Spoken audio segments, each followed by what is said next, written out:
Hey everybody! I couldn't find any good videos about this subject, so I thought I'd make a video about it.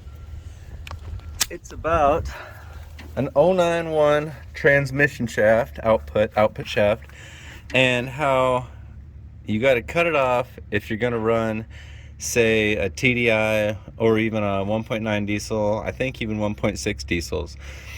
This also applies to if you're going to be putting, say, a TDI against an 094, I believe, in a Vanagon. In the Vanagon, you're supposed to cut this shaft off 10 millimeters, or you can switch bell housings to a diesel bell housing, and that gives you a little bit of the depth so that you don't have to cut this shaft off. And some people say, oh, don't cut this shaft off, it's a hack job, it's not a good way to do it. But you know, once you cut it off, I did this 10 years ago. I mean, I think I've probably got 50,000 miles on it. I pulled it out to put a 1.9 IDI in there instead of a 1.9 TDI. I using a Kennedy adapter plate. So this is a 74 bus. I got a Kennedy adapter plate, and it requires you to cut this shaft off 7/8 of an inch, I believe. It's been 10 years since I've done it, so you know, follow your instructions, whatever you're gonna do. But I wanted to also show how cool this is. This is a pilot bearing from a 2000 up to like '09 gas, a whole lot of Volkswagen gas motors and diesel motors. But this is the bearing that you need to run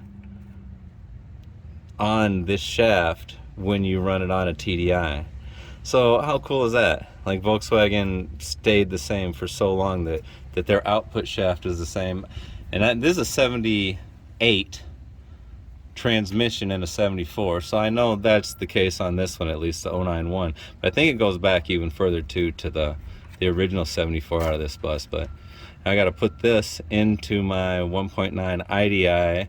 It's an AAZ engine, so that I can butt it up against this. So I'm gonna go do that next.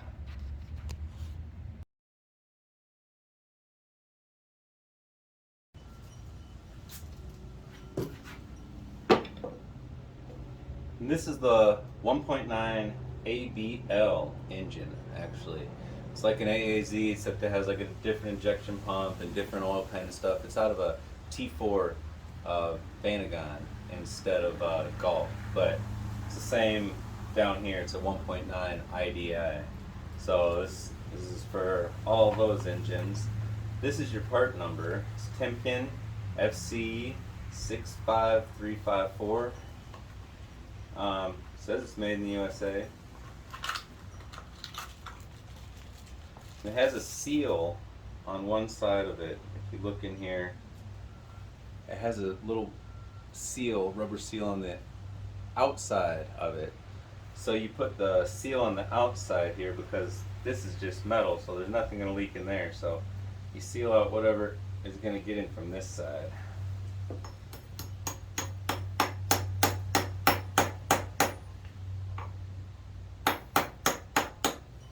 Get her started like that, and then this is a 9/16 deep well on a 1/2 inch socket, so it fits smaller than the bearing, or bigger, smaller than the actual bore of this.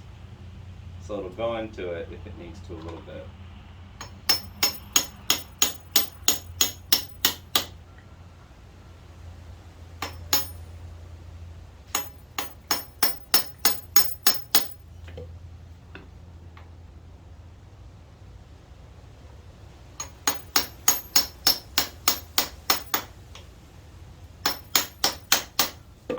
There you go. I like to put them in just a little bit. So there you go. Fits right in there. Still spins. Thanks for watching, folks.